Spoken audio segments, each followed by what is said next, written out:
আসসালামু আলাইকুম, শুভ সকাল। কেমন আছেন আপনারা সবাই? তো আজকে কিন্তু সকালের নাস্তায় ছিল রুটি আর আলু ভাজি।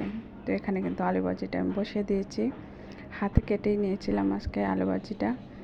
এখানে আমি প্রথমে পেঁয়াজটা ভেজে নিয়েছি, তারপরে আমার আলুটা দিয়ে দিয়েছি, আর এখানে দিয়েছি আমার গুঁড়া মশলা, লবণ, হলুদ, ধনিয়ার গুঁড়ো।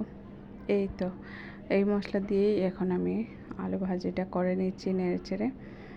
এখানে আমি সব মশলার সাথে আলুটা মিক্স করে নিয়েছি, নিয়ে এখন অল্প আঁচে কিন্তু রান্না করে নেব। আর এদিকে কিন্তু আমার রুটির ডোটা আমি বানিয়ে নিচ্ছি।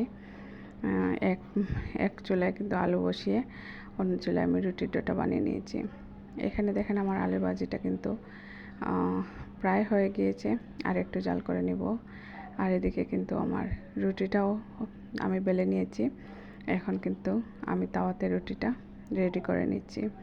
এই তো রেডি হয়ে গিয়েছে আমার সকালের নাস্তা। কেমন হয়েছে অবশ্যই জানাবেন। ভালো থাকবেন, সুস্থ থাকবেন সবাই।